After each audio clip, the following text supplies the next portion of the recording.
सभी को नमस्कार।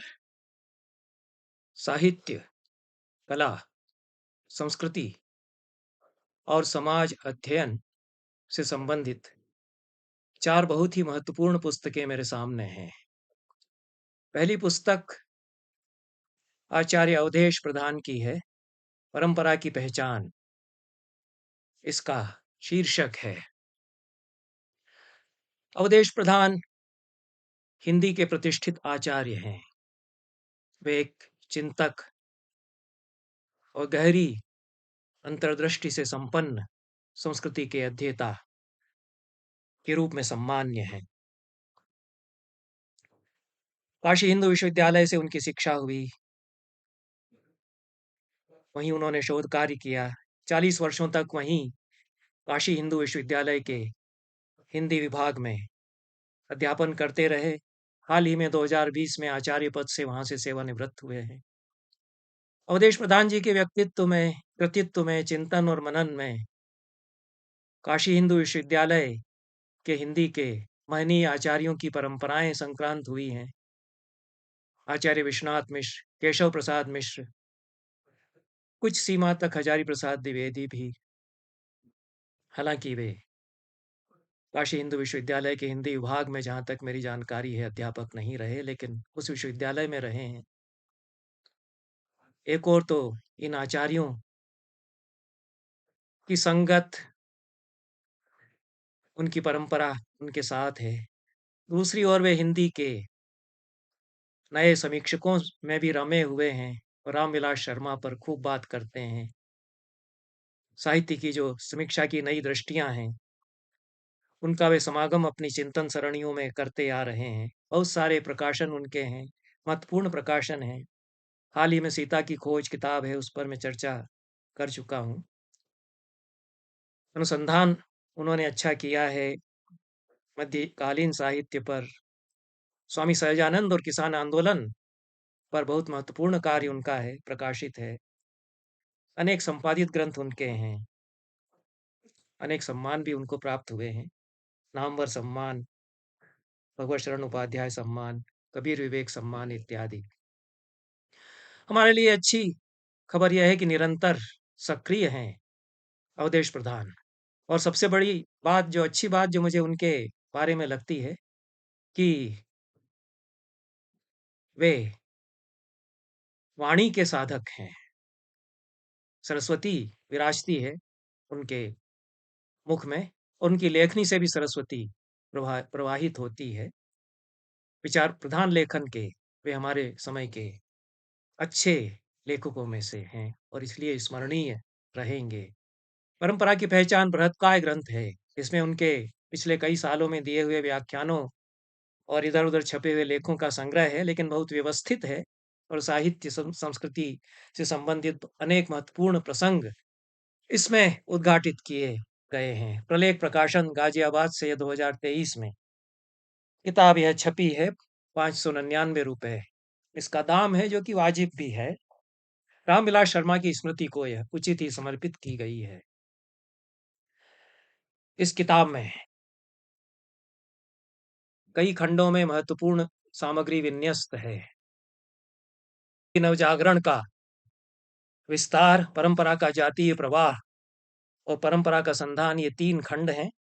और बहुसंख्यक लेख, व्याख्यान इनमें समाहित हैं, जिनमें बहुत महत्वपूर्ण सामग्री कुछ लेखों में जो देखने में आती है। गांधी जी और उनकी गीता माता, इस पर अनेक पक्ष गांधी जी के उद्घाटित हुए हैं। पृथ्वीपुत्र वासुदेव शरण अग्रवाल भी बहुत ही महत्वपूर्ण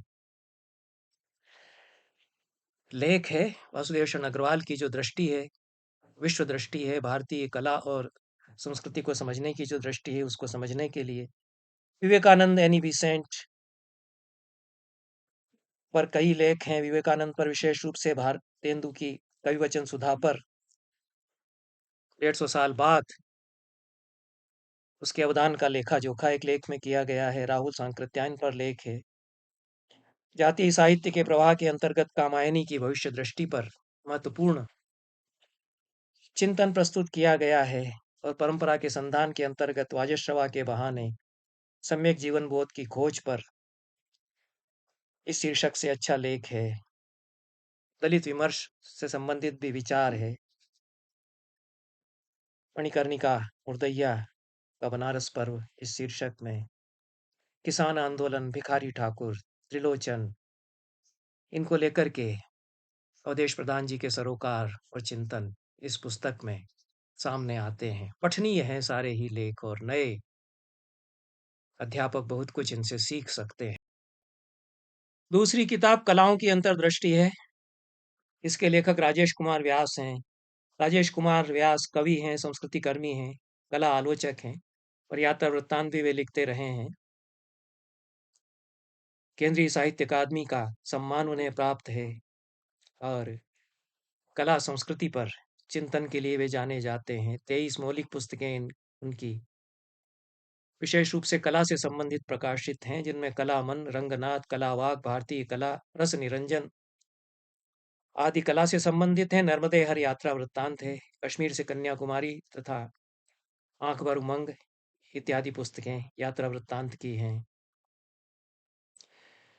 ललित कला अकादमी की समकालीन कला और राजस्थान ललित कला अकादमी की आकृति, इन पत्रिकाओं के वे अतिथि संपादक भी रहे हैं। उत्साही हैं और बहुत काम करते आ रहे हैं। अनेक देशों की यात्राएं अपने कला अध्ययन के सिलसिले में कर चुके हैं और कतिपय प्रतिष्ठित पुरस्कार भी वे पा चुके हैं। यह जो पुस्तक है कलाओं की अंतर्दृष्टि, इसमें कलाओं के भारतीय परंपरा के संदर्भ में अनेक पक्ष उद्घाटित किए गए हैं।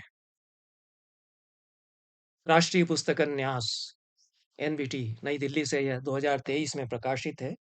230 रुपया इसका वाजिब दाम है। 170 पेज की करीब किताब है। योग योग का हमारा कला बोध, इससे शुरुआत करते हैं। कला पर अपनी चर्चा के सिलसिले की राजेश कुमार जी, कला इतिहास की भारतीय दृष्टि, कलाओं का हमारा सौंदर्य बोध, आकृति मूलक कला का अनुभव भाव, कलाओं से जुड़ा पंचम वेद, यह नाट्यशास्त्र को लेकर के एक लेख में विवेचन है। कलाओं में श्लील और अश्लील, यह श्लीलता और अश्लीलता की समस्या पर, वल्गेरिटी पर एक लेख है। ध्रुपद सुनते उसे गुनते, चाक्षुष यज्ञ का वैचारिक भाष्य, परंपरा प्रयोग और नवाचार, सौंदर्य की सनातन दीठ, कलाओं के अंतर संबंध, संस्कृति, संस्कृत और मनोरंजन, संस्कृति की विचार विरासत, महात्मा गांधी की कला दृष्टि, चित्त शिक्षित हो मन सर्जक, गीतों की भोर, रंगों की सांझ, समकालीनता के कला स्वर, दृश्यबंध कला, देखने सुनने और गुनने का संस्कार, संस्कृति समाज और सांस्कृतिक नीति, सौंदर्य की सांकेतिक भाषा, लोक का शास्त्रीय आलोक, रायगढ़ कथक घराना, कलाओं के कुल मिलाकर के इतने 23 लेख इस किताब में हैं। महत्वपूर्ण लेख हैं सभी में। राजेश कुमार जी का अध्ययन, मनन, चिंतन प्रतिफलित हुआ है और सामग्री उन्होंने संचित की है परिश्रम से। एक कमी यह लगती है कि मूल ग्रंथों में जो बातें कही गई हैं उनको वे यहाँ लेते हैं, मूल ग्रंथों से प्रामाणिक संदर्भ नहीं देते हैं। यदि देते तो आकार बहुत बड़ा हो जाता, यह भी सत्य है, और यह सामान्य पाठक भी पढ़ते रह सकें प्रवाह के साथ, इस दृष्टि से लिखी गई है। पर संदर्भों के अभाव में इस प्रसंग में मूल ग्रंथ में यह बात आई है, इसकी तस्दीक नहीं हो पाती है। दायरा बहुत बड़ा है राजेश कुमार जी के अध्ययन का। वे गांधी जी पर बहुत महत्वपूर्ण विवेचन करते हैं और बहुत अच्छी पकड़ है उनकी। गांधी की जो कला दृष्टि है, संगीत की जो पकड़ है, इस पर विचार कम हुआ है। गांधी जी को राजनीति में ले लिया गया और उनकी निंदा, उनके प्रति गालियों की बौछार करना, यह भी खूब किया जाने लगा। अपने ओछेपन का और अपने भीतर के कीचड़ का उनके ऊपर प्रक्षेप, जिस तरह से चंद्रमा पर थूकता है तो थूक उसी पर गिरता है, उसी तरह से अनेक लोग गालियों की बौछार गांधी पर करते हैं। उससे अंतर नहीं पड़ता। और गांधी एक गहरे दार्शनिक हैं और एक सौंदर्य शास्त्री हैं। संगीत और कलाओं की उनकी समझ है, ये कई बार सामने आता है। और संपूर्ण गांधी वाङ्मय में जो उनके चिंतन कण बिखरे हुए हैं, उसको देखते हुए भी ये बात सही लगती है कि वे एक कलाओं के अपने ढंग के व्याख्याता हैं और कविता की भी अपनी उनकी समझ है। उस समझ से असहमत हुआ जा सकता है, गांधी जी की अनेक बातों से तो असहमत हम में से कई लोग हैं, हो सकते हैं, होना ही चाहिए, पर उनका जो खरापन है, वो तो इससे प्रभावित नहीं होता है। और गांधी जी को उनकी संस्कृति संबंधी दृष्टि और कला दृष्टि को इन्होंने राजेश कुमार जी ने महात्मा गांधी की कला दृष्टि शीर्षक लेख में यहाँ पर अच्छा पकड़ा है। समकालीन कला की उनकी अच्छी समझ इस किताब में सामने आती है और अनेक महत्वपूर्ण सूत्र वे पूरी भारतीय कला परंपरा को समझने के लिए देते हैं। विशेष रूप से आनंद कुमार स्वामी को वे सटीक रूप में उद्धृत करते हैं। मूलतः उनकी प्रतिश्रुति उनके पुरोवाक में भूमिका में अच्छी तरह उन्होंने प्रस्तुत कर दी है, जिसमें वो कहते हैं कि कलाओं की हमारी अंतर्दृष्टि पर पश्चिम की छाया इतनी घनी है कि हम अपने मूल में प्रायः झांक ही नहीं पाते हैं। यदि पश्चिम की घनी छाया है तो अंतर्दृष्टि कैसे बनेगी? दूसरे की छाया किसी के ऊपर है तो अंदर कैसे झांकेगा? यह तो सवाल उठता है, लेकिन कुल मिलाकर के जो औपनिवेशिक दौर में हमारी कला परंपराओं के संबंध में समझ प्रभावित हुई, उसका पुनरावलोकन किया जाए, यह वे चाहते हैं। वे यह भी कहते हैं कि यूरोप की छायाओं में कलाओं का अर्थ प्रायः द्रव्य निर्मित माने प्लास्टिक कला से ही लिया जाता है, पर हम इस पर गौर नहीं करते हैं कि हमारी अपनी कलाएं भाव संवेदना से जुड़ी, अंतर का आलोक जगाने वाली, आत्म से साक्षात्कार की महती साधना है।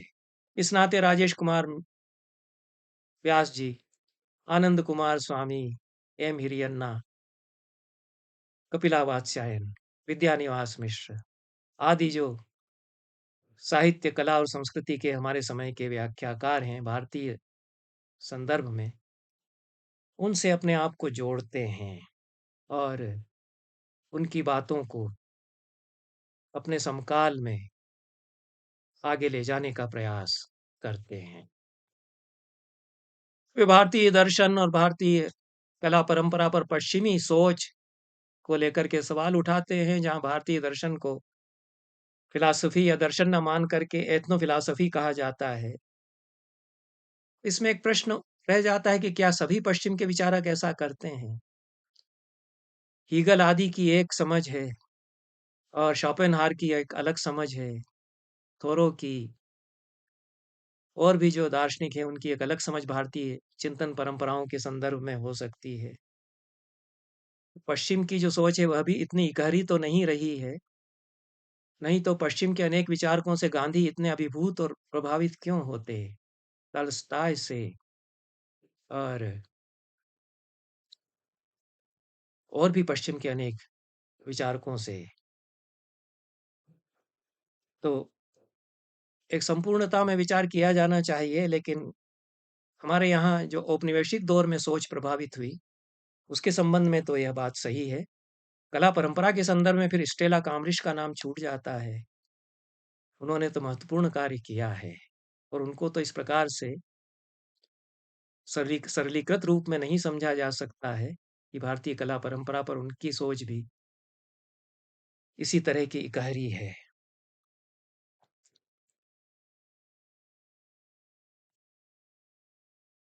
बाकी राजेश कुमार व्यास जी परंपरा का संधान करते हैं, कई बार अपनी सूझ समझ से संधान करते हैं। वे योग में कला परंपरा खोजते हैं। मोहनजोदड़ो में जो योगीश्वर की प्रतिमा है, उसके शिल्प निर्माण और उसकी धरोहर को लेकर के विश्लेषण करते हैं, उसके आध्यात्मिक पहलू को उजागर करते हैं। योग और कला परंपरा के अंतर्संबंध खोजते हुए वे कालिदास के मेघदूत पर चले चले जाते हैं, जहाँ उज्जैनी में मेघ पहुंचता है और वहां महाकाल का अद्भुत नर्तन है। नटराज उतरते हैं भूमि पर और उनके बद्ध केश, कपाल, सर्प, चंद्रमा, रत्नमाला, इनकी विचित्र शोभाएं बिखरती हैं। मेघ उसके पीछे छा जाता है एक पट बन करके। इसमें उन्होंने योग और कला का अंतर्संबंध बताया है, अच्छी तरह बताया है, क्योंकि शिव तो महायोगी भी हैं और वे ही नटराज योगीश्वर भी बनते हैं। उनके तांडव नृत्य के समय बायां हाथ संकेत मुद्रा में झुका हुआ रहता है, उनका दायां पैर पेट के बल लेटे अपस्मार नामक वामन पुरुष की पीठ पर रहता है, उनके हाथ में कृष्ण सर्प रहता है। यह सब जो नृत्य निरत शिव का वर्णन है, वह एक महायोगी का भी नृत्य यहाँ बन जाता है। नाट्यशास्त्र की अनेक अध्यायों में, अनेक लेखों में यहाँ चर्चा की गई है। पंचम वेद के रूप में उसकी चर्चा। पर राजेश कुमार जी जो संबंध सूत्र खोज रहे हैं योग की परंपरा और भारतीय कला परंपरा के बीच में, उसके तार वे जोड़ते हैं नाद बिंदु उपनिषद से, और सही जोड़ते हैं। और उन्होंने यहाँ नाट्यशास्त्र कला परंपरा एक साथ इस उपनिषद में संगमित हो जाती है। उद्धरण भी उन्होंने मूल उद्धरण दिया है, यहाँ संदर्भ यद्यपि नहीं दिया है।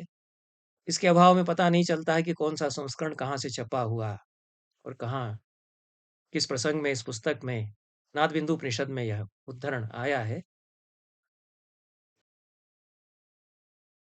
कला इतिहास की भारतीय दृष्टि पर वे अगले लेख में विचार करते हैं, और उन्होंने उल्टा पुल्टा है अनेक पश्चिमी कला के अध्येताओं को जिन्होंने भारतीय कला का अध्ययन किया है, उनकी समीक्षा वे करते हैं। जेम्स फर्ग्यूसन बड़ा नाम है, कनिंघम, जॉन मार्शल तो सुविदित हैं,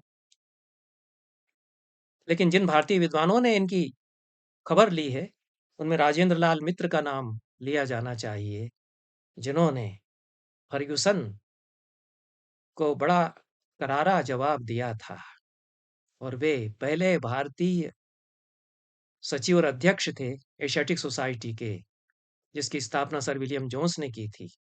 और लंदन की रॉयल सोसाइटी ने उनका सम्मान किया। उनका शोध, उनका चिंतन विश्व में इतना महत्वपूर्ण माना गया। अब राजेंद्र लाल मित्र को लगभग भुला दिया गया है। एक समय उनके लेखों की बड़ी चर्चा होती थी, अंतर्राष्ट्रीय पत्रिकाओं में जो उन्होंने लेख लिखे हैं और उनके जो व्याख्यान हैं, स्वयं एशियाटिक सोसाइटी के लिए उनका बड़ा अवदान है। उन्होंने जो महत्वपूर्ण पांडुलिपियां और सामग्री संचित करके यहाँ रखी, पूरा जीवन उन्होंने अर्पित किया। बहुत अद्भुत उनका कैरियर था। बड़े डॉक्टर होते, बड़े लॉयर हो सकते थे, उसको छोड़कर के वे भारतीय विद्या की उपासना में लग गए। उन्होंने तो फर्ग्यूसन फर्ग्यूसन उनके समय थे और खूब दो दो हाथ करते हुए जवाब लिया। फर्ग्यूसन तिलमिला उठे थे राजेंद्र लाल मित्र ने जो उनके बारे में कहा था, उसको लेकर के। उसका समय यहाँ नहीं है, मैंने अपनी एक पुस्तक में उसकी चर्चा की। मैं राजेश कुमार जी को कोई सीख नहीं दे रहा हूँ। उन्होंने बहुत सारे अच्छे विचारकों का उल्लेख किया है, उसमें कुछ और जोड़ा जा सकता है। और उन्होंने जो जिन लोगों का उल्लेख किया है, जिन विद्वानों का, पश्चिम के विद्वानों का, उनमें अर्नेस्ट बी हेवेल, उनके ग्रंथों पर भी अच्छी चर्चा करते हैं, विस्तार से भी चर्चा करते हैं। कॉलिन मैकेंजी पर विवेचन करते हैं, जिन्होंने यूरोपीय और भारतीय विद्वानों के साथ भारतीय इतिहास, पौराणिक कथाओं, भाषाओं को समझने का प्रयास किया। शिल्पों का भी उन्होंने अध्ययन किया। इस तरह के बहुत सारे नाम इस किताब में हैं। उनकी कोई बिब्लियोग्राफी, पुस्तक सूची नहीं है, इसलिए जिज्ञासा बनी रह जाती है कि कहाँ-कहाँ इन विद्वानों ने कैसा-कैसा विचार किया है, किन-किन अपने ग्रंथों में। कलाओं में हमारा सौंदर्य बोध, इस पर महत्वपूर्ण विचार इस शीर्षक से यहाँ एक लेख में किया गया है। राजेश कुमार जी ठीक मानते हैं कि भाषा एक चेतना है, और इसमें जोड़ा जा सकता है कि चेतना बदल रही है। उसके साथ कलाएँ और सौंदर्य बोध भी उसी प्रकार गत्यात्मक है, वो गतिशील है। वे मानते हैं कि सौंदर्य की समझ के लिए केवल सौंदर्य शास्त्र का सहारा ही काफ़ी। सौंदर्य की समझ और बोध किसी शास्त्र के विवेचन से नहीं हो सकता है। वह तो इस संदर्भ में कैरिट इंट्रोडक्शन टू एस्थेटिक्स में सौंदर्य भावना की जो चर्चा है, उस पर बात इस दृष्टि से करते हैं। और भारतीय सौंदर्य शास्त्र की परंपरा का संधान भी करते हैं। अभिनव गुप्त ने जो शोभा का विवेचन किया है, सौंदर्य शब्द भी अभिनवगुप्त में आया है और बहुत सटीक रूप में आया है। हृदय का जो स्वरूप अभिनवगुप्त ने बताया है, वो उनका अपना बड़ा चिंतन है। हृदय को लेकर के पूरा बोध, भारतीय बोध उसमें प्रतिष्ठित है। नाट्यशास्त्र और अभिनवगुप्त के हवाले से इसमें कलाओं और सौंदर्य बोध के संबंध में आधुनिक पाठक के लिए कुछ सूत्र तलाशते हैं राजेश कुमार। जैसा मैंने कहा कि बड़ी परिधि है उनके अध्ययन की और ये पारंपरिक कलाओं, भारत के आचार्यों, संस्कृत परंपराओं के जो विचारक हैं, भरत मुनि से लगाकर अभिनवगुप्त तक, उनको छूते हैं। और जो आधुनिक कला की परंपराएं हैं, यूरोप की कला परंपराएं, भारत की कला परंपराएं, 20वीं शताब्दी, 21वीं शताब्दी तक वे जाते हैं। इस नाते महत्वपूर्ण हमारे समय के वे कला के संबंध में बात करने वाले लोगों में से एक माने जा सकते हैं। आकृति मूलक कला का अनुभव भव शीर्षक लेख में वे साकार और निराकार के अंतर संबंधों पर बात करते हैं और कैसे निराकार साकार होता है या साकार से फिर निराकार की ओर हम जाते हैं, मूर्त से अमूर्त की ओर जाते हैं। यह कपिला वात्स्यायन भी बहुत विस्तार से बताती रही हैं। अमूर्त के बहाने कला में चाहे जो बताने की इधर जो प्रवृत्ति विकसित हुई है, राजेश कुमार जी कहते हैं, उसमें बहुत से स्तरों पर कला का ह्रास हुआ है। यह महत्वपूर्ण प्रश्न वे उठाते हैं आधुनिक कला को लेकर के। वे कहते हैं कि मूल बात यह है कि कलाकार अपनी कला को किस स्तर पर लेता है। शिल्प, सृजनशीलता और संप्रेषण, ये 3 शर्तें हैं जिन्हें ग्रहण कर यदि कलाकार कलाकृति बनाता है तो निश्चय निश्चय ही वह जीवंत कुछ बना पाएगा। और यह कला के एक आधुनिक अध्येता के द्वारा उठाया हुआ सवाल है और विचारणीय सवाल है। कलाओं से जुड़ा पंचम वेद शीर्षक जो लेख इस किताब में है, उसमें नाट्यशास्त्र और कला परंपरा को लेकर के विवेचन किया गया है। और नाट्यशास्त्र तो कलाओं का अपने आप में एक विश्वकोश है। संगीत, नृत्य आदि कलाओं पर एक मानक स्रोत ग्रंथ यह पूरी भारतीय परंपरा का है। 2000 साल से इस रूप में यह मान्य रहा है।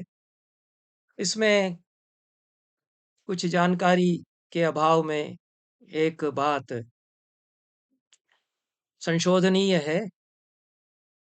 राजेश कुमार जी ने भरत मुनि की परंपरा का संधान करते हुए भरत और आदि भरत के उद्धरणों की चर्चा की है और बताया है कि भंडारकर प्राच्य संस्थान में सुरक्षित हस्तलिखित ग्रंथ कोई है, नाट्य सर्वस्व दीपिका, जिसका संदर्भ कैलाश चंद्रदेव बृहस्पति ने दिया है।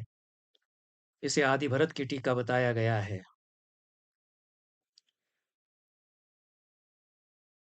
भंडारकर में यह पुस्तक है, हस्तलिखित प्रति इसकी है, लेकिन यह तो रुद्रदेव त्रिपाठी ने इसको प्रकाशित कर दिया है। और ये बड़ी विचित्र बात है कि रुद्रदेव त्रिपाठी यहीं हमारे मध्य प्रदेश के अच्छे पंडित, उनको भी लोगों ने भुला तो दिया है, वो बात अलग है।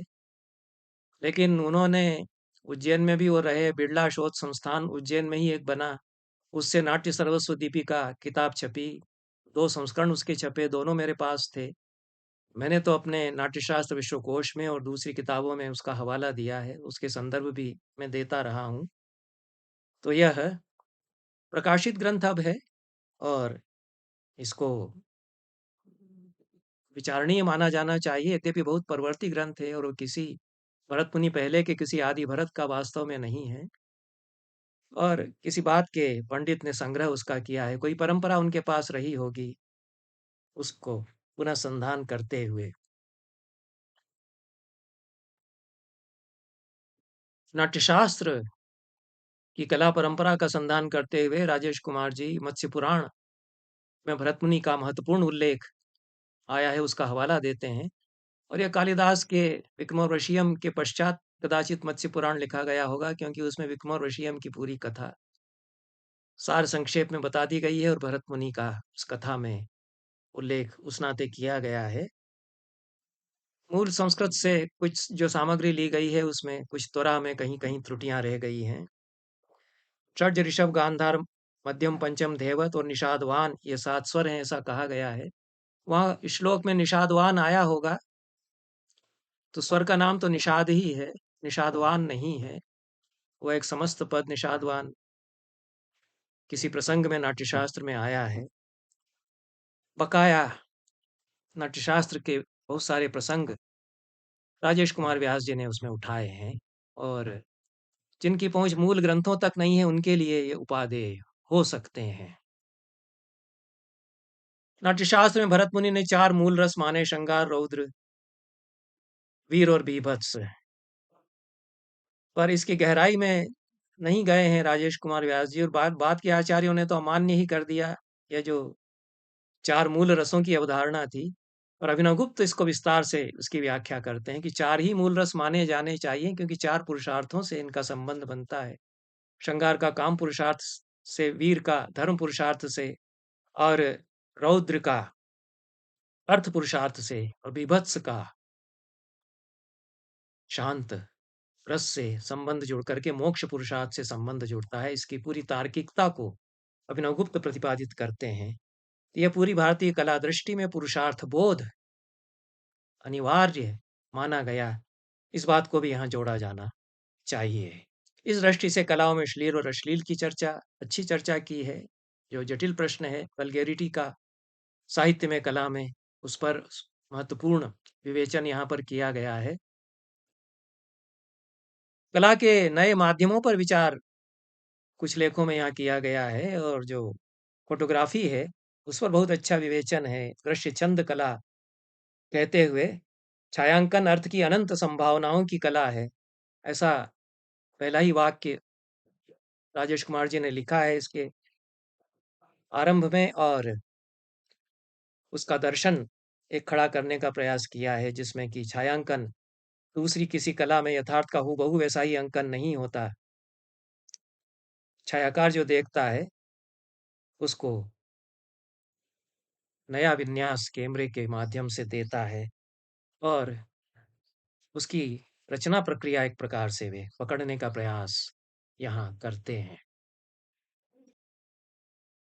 रूप और अरूप, मूर्त और अमूर्त, साकार और निराकार को लेकर के सोच उन्होंने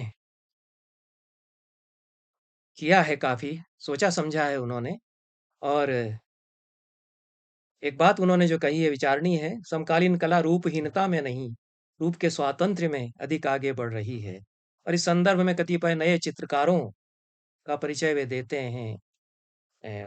उनके भारती खेर हैं मूर्तिकार, हुसैन का हवाला भी वे देते हैं और भी अनेक नए शिल्पकारों का, रॉबिन डेविड आदि का, गायतोंडे आदि का, रामचंद्रन का उल्लेख वे और उनकी कला प्रक्रिया का इस दृष्टि से वे उल्लेख करते हैं। रवींद्रनाथ पर गीतों की भोर रंगों की सांझ शीर्षक के अंतर्गत जो चर्चा की गई है, उसमें रवीन्द्रनाथ जो कहते हैं कला के संदर्भ में और अपने चित्रों में फिर वो जिस प्रकार से उसको निभाते हैं, यह उनके कवि का, उनके चिंतक, दर्शक दार्शनिक का और उनके चित्रकार का जो अटूट संबंध है, उसका संधान इस लेख में किया गया है। रवीन्द्रनाथ स्वयं कहते हैं कि मेरी चित्रकला की रेखाओं में मेरी कविताएँ हैं और रवीन्द्रनाथ को समझने के लिए उनके चित्रों को भी समझा जाना चाहिए या संज्ञान में लिया जाना चाहिए। यह एक कम से कम दिशा राजेश कुमार जी की इस किताब में, इस लेख से बनती है। और जैसा मैंने कहा कि बहुत ही महत्वपूर्ण लेख इस किताब में महात्मा गांधी की कला दृष्टि शीर्षक से है और अनेक दुर्लभ प्रसंगों का उल्लेख राजेश कुमार जी ने किया है, जिसमें कितने-कितने कलाकारों से भेंट होती है गांधी की और कितना संवाद वे करते हैं। आइंस्टीन से जिस तरह से संवाद वे करते हैं और अनेक अछूते आयाम इन दोनों मनीषियों के उस संवाद में पूरी विश्व संस्कृति के संदर्भ में उद्घाटित होते हैं। उसी तरह से अनेक अपने समय के श्रेष्ठ कलाकारों से गांधी का संवाद होता है।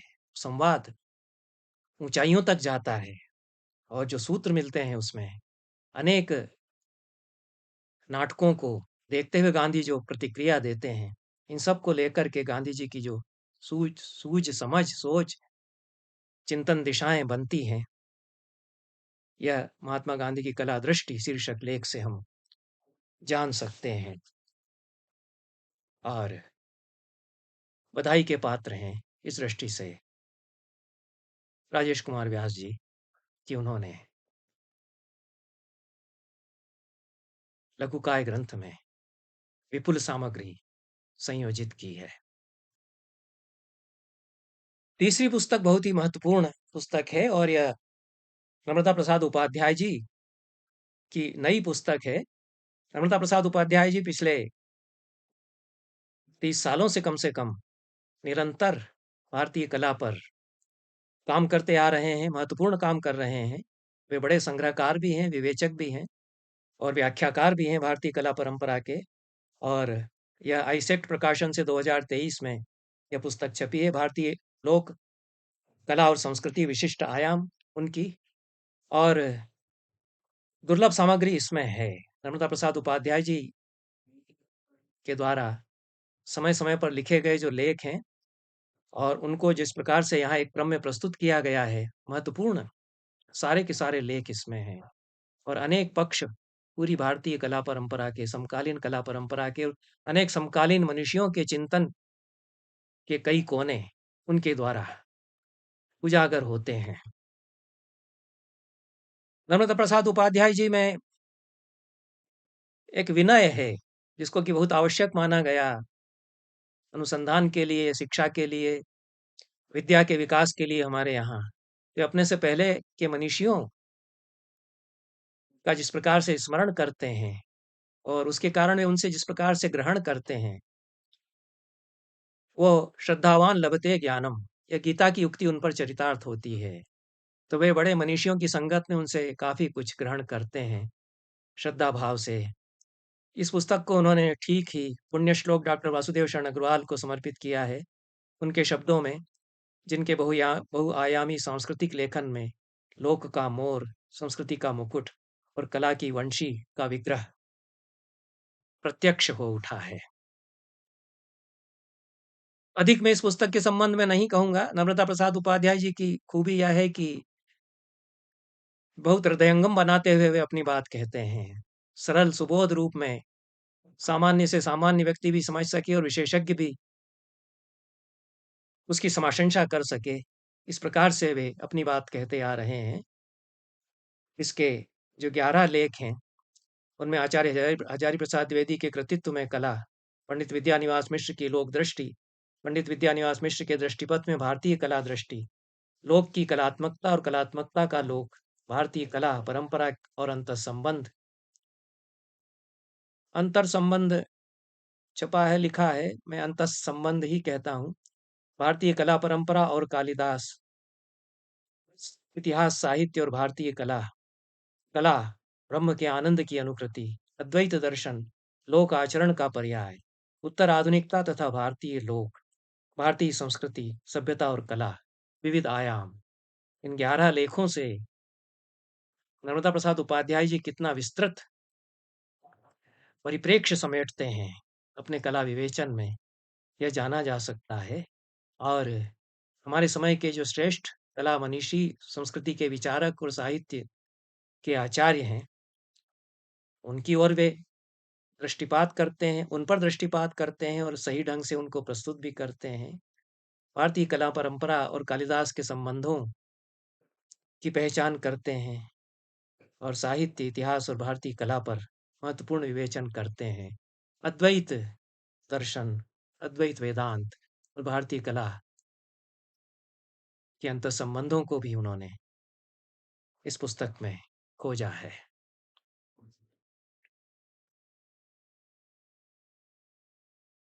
चौथी पुस्तक गांधी, प्रकृति एवं नारी है। संयोगवश चूंकि राजेश कुमार व्यास जी ने गांधी की कला दृष्टि पर अच्छा विचार किया है और उसके साथ ही यह पुस्तक मेरी नज़र में आई, हाल ही में छपी है, अभी-अभी छप कर के आई ही है। और यह इंदिरा गांधी राष्ट्रीय कला केंद्र के एक आयोजन की कार्यवाही है। गांधी, प्रकृति एवं नारी, नीचे सुषमा जत्तू का नाम छपा है। संपादक उनके साथ जोड़ा जाना चाहिए था क्योंकि उन्होंने संपादन किया है। किताब के शीर्षक के नीचे सुषमा जत्तू का नाम लिखने से ऐसी भ्रांति होती है कि सुषमा जत्तू इसकी लेखक हैं, वो इसकी संपादक हैं। और गांधी प्रकृति एवं नारी शीर्षक से एक संगोष्ठी, अच्छी संगोष्ठी आयोजित की गई इंदिरा गांधी राष्ट्रीय कला केंद्र के द्वारा। उसकी कार्यवाही का संपादन इसमें किया गया है। जो विशेषज्ञ इसमें सम्मिलित हुए हैं उनका बहुत अच्छा अध्ययन है, और विशेष रूप से गांधी प्रकृति को लेकर के जो सोचते हैं और स्त्री को लेकर के जो उनकी समझ है, वह अद्भुत व्यक्तित्व जो गांधी का है उसको उजागर करती है।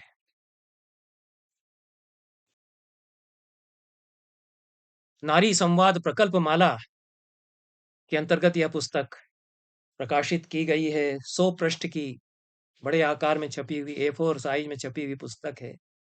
दाम 1180 रुपया है। इतना अधिक दाम क्यों रखा गया है? पुस्तक तो ऐसी है कि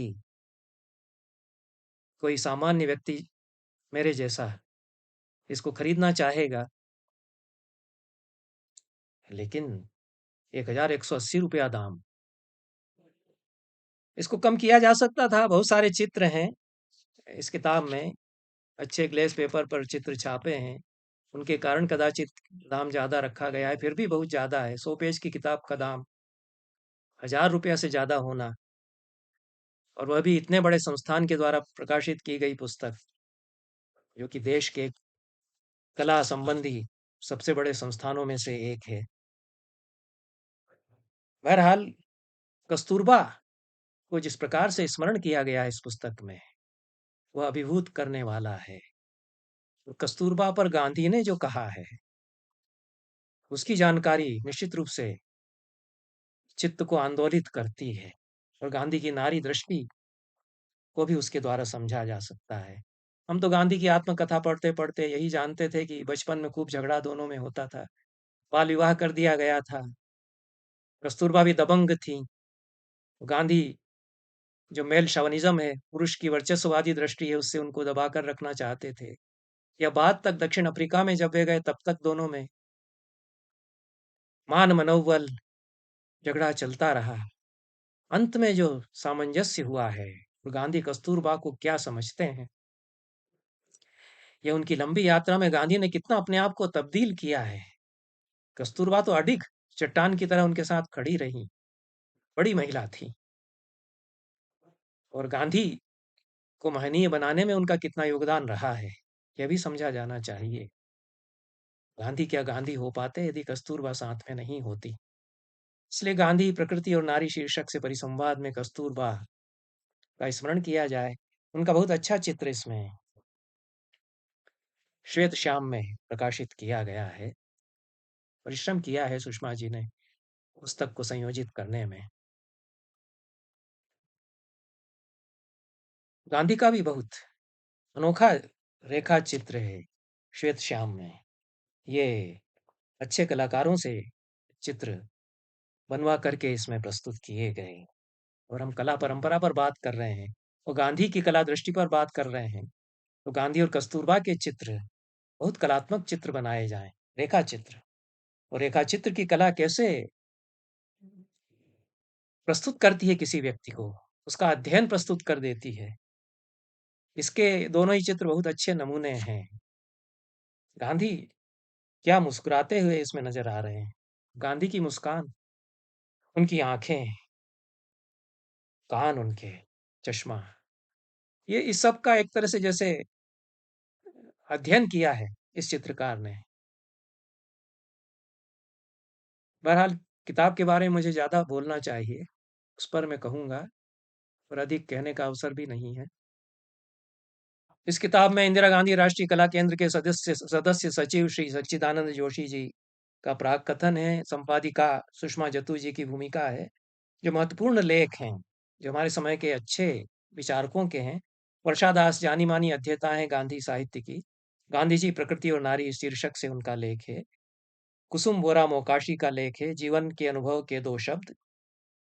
3-4 लेख इसमें अंग्रेजी में है। Woman in Gandhi Swaraj with special reference to Raja Rao Kanthapura, बहुत अध्ययन करके लेख निष्ठा सक्सेना ने प्रस्तुत किया है। Present present relevance of Gandhian thought on woman empowerment, Ruchi Agarwal का लेख है। सेवा एंड गांधीयन वैल्यूज पर रीमा नानावटी का लेख है, philosophies of Gandhi ji and how he used music as a medium to convey his mission of independence to masses along with photographs of the workshop। Sujata Singh ji इस पर कार्य करती रही हैं। तो स्वतंत्रता आंदोलन में संगीत का जो प्रयोग गांधी ने किया, संगीत का जो उन्होंने उपयोग किया, और उनकी जो संगीत को लेकर के सोच और दृष्टि थी, उस पर कई सूत्र उन्होंने दिए भी हैं। उनसे असहमत हुआ जा सकता है, लेकिन उनकी समझ, उनकी अपनी समझ है और मौलिक सूझ के साथ में उनकी समझ है, जो राजेश कुमार व्यास ने भी अपनी इस किताब में, गांधी विषयक लेख में उन्होंने कही है, कलाओं की अंतर्दृष्टि नामक किताब में। तो इस पर बात सुजाता सिंह ही चूंकि लंबा प्रोजेक्ट लेकर के काम करती रही हैं, वो उनके इस लेख में सामने आती है। बाकी 3 लेख और इसमें हिंदी में हैं, 7 अंग्रेजी में हैं। The life of Mahatma Gandhi along with photographs of puppet show, Vinita Devi का लेख है। पी पीढ़ पर आई जाने रे, ये choreography along with photographs of performance, ये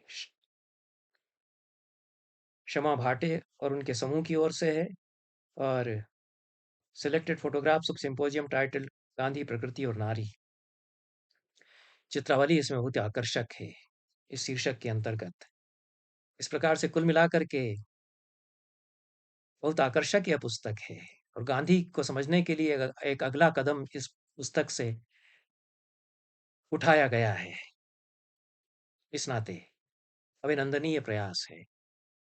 बहुत ही धन्यवाद। नमस्कार सभी को।